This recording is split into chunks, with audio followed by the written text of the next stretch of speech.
Do you remember what it used to be like back then? You know, flip phones, box TVs, crossword puzzles and newspapers, board games, you get the idea. At one point, that's all society knew that there was. Now, fast forward 10 to 25 years in the future, almost all of those activities and utilities are not being used anymore. Flip phones are now smartphones, box TVs are now smart TVs, newspapers are now social media apps, and board games are now video games. And the list just keeps going on. Now, moral of the story, over time, the things we use and the daily activities that we partake in begin to change over time. But notice how nobody really thought about it, like it just kind of happened, you know? Society as a whole likes to follow the pack or follow the trend, as most people say nowadays. When something new comes out, everybody wants it. Apple started developing smartphones, and as we all know, it is now the center of everyone's attention, unfortunately. As humans, we're always looking for ways to innovate and evolve. This is happening more than ever right now, thanks to all the technology available to us. So you may be wondering, what does this have to do with you? Well, since everything seems to be frequently changing at a very quick rate right now, it is very important that you stay up to date with everything and become aware of it before it's too late. Sometimes it can be easy to lose track or ignore the newest trend that is occurring. Some may rub it off like it's nothing in the moment,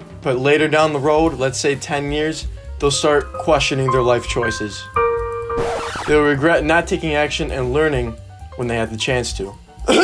A great example for right now will be cryptocurrency and NFTs. When Bitcoin first hit the market in 2009, everyone called it a scam and said it was a waste of money. Now fast forward over a decade, it is now currently worth about $36,000 per coin. The ROI for whoever bought the coin initially before the hype is probably about 10,000 times more than what they bought the coin for. That's pretty damn good. But if you'd like to start investing with crypto for yourself, I do have a link down below to Coinbase where you can get $10 for free and start investing for yourself. Now the same goes for NFTs. As of right now, we don't know the long-term success of NFTs, but many have made millions selling these images and pieces of art on the blockchain for others to own. After purchasing the NFT, you can either sell it for more, or you can hold the NFT and expect it to appreciate with time. I personally own one NFT that looks like this right here for about 0.05 Ethereum, which is about $200. But in reality, it actually cost me about $400 with the gas fees included. So keep that in mind if you ever plan to purchase your own NFT. But those are just a few examples of why it's important to stay up to date with these changes. So I actually attended my first day of my second semester of college the other day. While going to my graphic design class, my professor was talking about the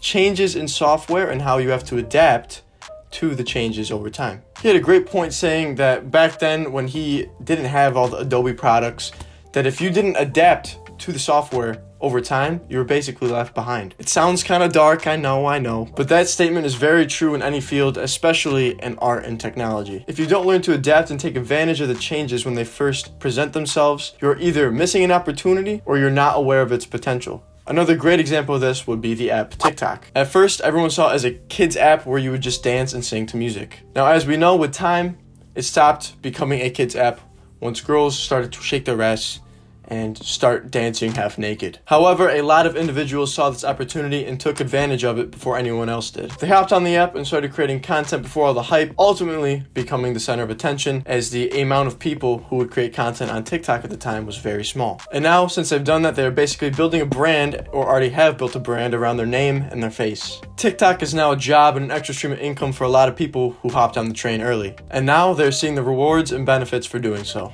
Like Robert Kiyosaki said in his book, Rich Dad, Poor Dad, you need to learn a little about a lot and not a lot about a little. Listen to that again. Now, once you do that, you are capable of achieving anything.